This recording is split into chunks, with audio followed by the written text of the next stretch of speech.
Cricket জগতে সে পুরুষ ক্ষেত্রে হোক বা মহিলা ক্ষেত্রে হোক, দুটি ক্ষেত্রেই ভারত এক বিশাল বড় নাম এবং দুটি ক্ষেত্রেই ভারতীয় টিম কোনো না কোনো বার বিশ্বকাপ জয় করেছে। যেরকম এবার আমাদের ভারতীয় মহিলা ক্রিকেট টিম বিশ্বকাপ জয় করলো। কথাটা হচ্ছে যে এই যে বিশ্বকাপ জয়, এটা কেন শুধু ক্রিকেটের মধ্যেই সীমাবদ্ধ থাকবে?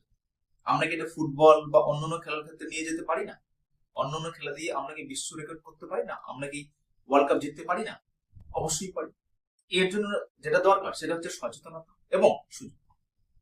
তাই আমাদের মাননীয় মুখ্যমন্ত্রী, পশ্চিমবঙ্গের মাননীয় মুখ্যমন্ত্রী মমতা ব্যানার্জির কাছে একটা রিকোয়েস্ট, আপনি দায়িত্ব সহকারে পশ্চিমবঙ্গের শিক্ষাটাকে ধ্বংস করেছেন, যাই হোক করেছেন, কিন্তু সাধারণ মানুষের টাকাকে বেফালতুভাবে নষ্ট করার অধিকার আপনাকে কেউ দেয়নি। খেলাধুলার ক্ষেত্রে একটা প্লেয়ার যদি খুব ভালো একটা প্লেয়ার হতে চায়, তাহলে যেটা দরকার প্রথমে সেটা হচ্ছে একটা কোচিং। আর সেটা কিন্তু শহরের পরিবেশে পাওয়া যায়। শহরে কিন্তু কোচিং এর ব্যবস্থা রয়েছে, সে ক্রিকেট বলো, ফুটবল বলো বা অন্য কোনো খেলারও ব্যবস্থা রয়েছে, কিন্তু গ্রামে কিন্তু এই কোচিং এর ব্যবস্থাটা সাধারণত নেই বা চোখে পড়ে না। সারা পশ্চিমবঙ্গের মধ্যে যদি আমি দেখি, টোটাল 3379টি গ্রাম রয়েছে, গ্রাম পঞ্চায়েত রয়েছে, এবং এই গ্রাম পঞ্চায়েত গুলোর মধ্যে প্রত্যেকটা গ্রাম পঞ্চায়েতে আমি অন্তত কমপক্ষে, আমি যদি বেশি ধরলাম, একটা করে যদি টিচার ধরি যিনি কোচিং দেবেন। আমি ফুটবলের কথা বলছি, ক্রিকেটের কথা বলছি না, কারণ ক্রিকেটের ক্ষেত্রে অলরেডি বলতে গেলে আমাদের ইন্ডিয়াতে ঠিকঠাক ক্রিকেটের রিপ্রেজেন্টেশন আছে। তাই আমি চাচ্ছি যে ফুটবলের ক্ষেত্রে বা অন্যান্য ক্ষেত্রে হোক, আমি ফুটবলটাকে এক্সাম্পল হিসেবে ধরছি, অন্যান্য ক্ষেত্রেও হতে পারে।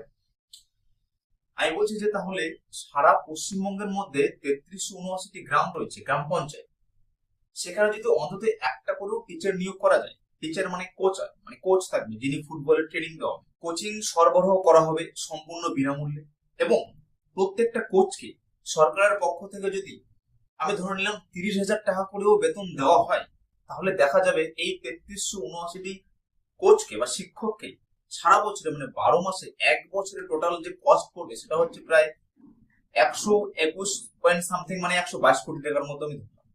মানে টোটাল এক বছরে খরচা হচ্ছে 122 কোটি টাকা। খরচাটা এতটাও বেশি নয়।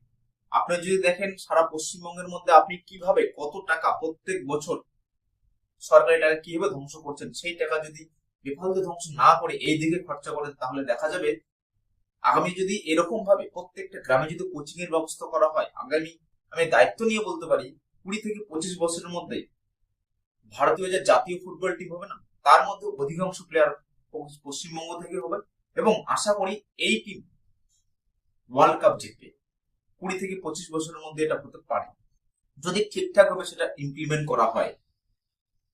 আমাদের পশ্চিমবঙ্গ সরকারের যে খরচা আমি দেখি প্রত্যেক বছর, যেটা দেখা যাচ্ছে এবছর যে প্রত্যেকটা দুর্গাপুজো কমিটিগুলি 1,10,000 করে দেওয়া হলো, ওই হিসেবে দেখা গেল যে প্রায় 500 কোটি টাকার মতো খরচা।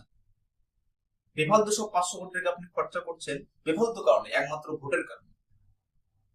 এইদিকে আবার হচ্ছে কিছুদিন আগে আমরা দেখতেই পেলাম যে পুরীতে জগন্নাথ মন্দির খরচা প্রায় 250 কোটি টাকারও বেশি হয়ে গেল। কলকাতায় দুর্গাঙ্গন তৈরি করা হলো, সেখানেও প্রায় খরচা হচ্ছে 250 কোটি টাকার বেশি। আবার শোনা যাচ্ছে যে শিলিগুড়িতে নাকি মহাকাল মন্দির তৈরি হবে, সেখানেও কিন্তু খরচা 250 কোটির নিচে হবে না। যেখানে আপনি বেফালতু 750-800 কোটি টাকা খরচা করছেন, এবং প্রত্যেক বছর প্রায় 500 কোটি টাকা করে আপনি দুর্গাপুজো কমিটিগুলিকে দিচ্ছেন, এই টাকাটা যদি আপনি এই ক্ষেত্রে খরচা করেন, তাহলে দেখা যাবে কিন্তু আমাদের খেলার ক্ষেত্রে আমাদের ওয়েস্ট বেঙ্গল ভারতের মধ্যে প্রথম হবে, এবং আমাদের এই ভারতীয় টিম, সে ফুটবল হোক বা অন্য কোনো খেলার ক্ষেত্রেই হোক না কেন, অবশ্যই সেটা ওয়ার্ল্ড কাপ জিতবে। আমি জানি না পশ্চিমবঙ্গের মুখ্যমন্ত্রী এটা করবে কিনা, সন্দেহ অবশ্যই আছে, কারণ তিনি পশ্চিমবঙ্গের উন্নতি কম, ভোট ব্যাংকটাকে বেশি প্রাধান্য দেন। আমার জাস্ট মনে হলো বলার, তাই বললাম। আপনাদের যদি কোনো মন্তব্য থাকে অবশ্যই কমেন্ট করে জানাবেন। ধন্যবাদ।